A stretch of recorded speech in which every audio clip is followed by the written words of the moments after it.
ایک سوال یہ آیا ہے کہ اسلامی سال جو ہے وہ محرم سے کیوں شروع ہوتا ہے، سفر، ربیع الاول، اس سے کیوں شروع نہیں ہوتا؟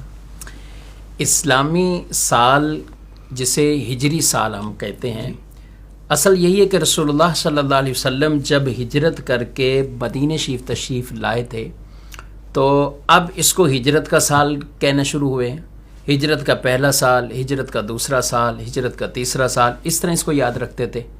پھر جس سال میں کوئی بڑا واقعہ ہوتا تھا لوگ اس کے اعتبار سے اس کو یاد رکھتے تھے، یعنی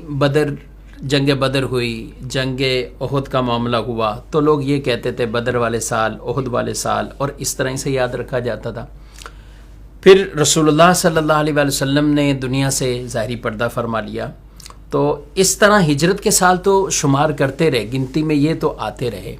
ہاں، پھر صحابہ کرام علیہ مردوان کا آگے جو دور ہوا، بالخصوص حضرت عمر رضی اللہ تعالیٰ عنہ، جب آپ لوگوں کو خطوط لکھا کرتے تھے تو پھر آپ کو گورنر یہ کہا کرتے تھے کہ آپ ہم تاریخ بھی لکھیں، اس کے اندر مہینہ کا بھی تذکرہ ہو، اور تاکہ جو حکم نامہ دوسروں تک پہنچے وہ بھی بالکل واضح ہو اور تاریخ کی افادیت کا انکار نہیں کیا جا سکتا۔ تو بہرحال یہ تو طے تھا کہ ہجرت کے سال یوں شروع ہوئے۔ اب مہینہ کون سا لیا جائے؟ تو اس میں بعض نے کہا کہ مہینہ وہ لیں کہ رسول اللہ صلی اللہ علیہ وسلم جب مدینہ شریف آ گئے تھے، اور وہ ربیع الاول کا مہینہ تھا۔ جب ہجرت کر کے مدینہ پہنچے تو ربیع الاول شریف کا مہینہ تھا، تو ربیع الاول کو کہا کہ اس کو لے لیا جائے،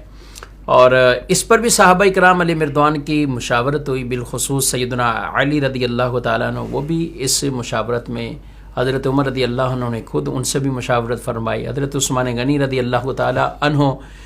جو پہلے ہی فرمایا کرتے تھے، اور مشورہ یہ بھی وہ بھی یہ دیا کرتے تھے کہ اپنے سال کو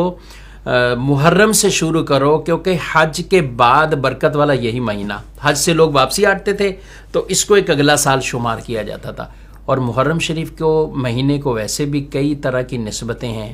اور عاشورہ کے دن کو بالخصوص کئی طرح کی نسبتیں ہیں، بڑے بڑے بہت سے ایسے واقعات جو یوم عاشورہ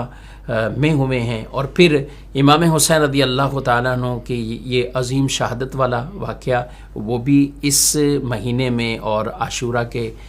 دن میں ہوا۔ تو خیر، محرم شریف کے حوالے سے اس وجہ سے یہ صحابہ کی باہمی مشاورت کے بعد حضرت عثمان غنی رضی اللہ عنہ نے جو کہا کہ حج کے بعد یہ پہلا مہینہ ہے تو سال کا آغاز اس مہینے سے کیا جائے۔ ایک تو جی یہ بھی بیان کی گئی، تو رسول اللہ صلی اللہ علیہ وسلم ہجرت کر کے ربیع الاول میں تو آپ مدینہ شریف تشریف لائے تھے، لیکن جو ہجرت کی تیاری تھی نا، یہ سب معاملات وہ محرم کے اور وہ اس مہینے سے ہی شروع ہو چکے تھے، تو اس لیے اسی سے ہی ہجری سال کا آغاز وہ کہا گیا ہے۔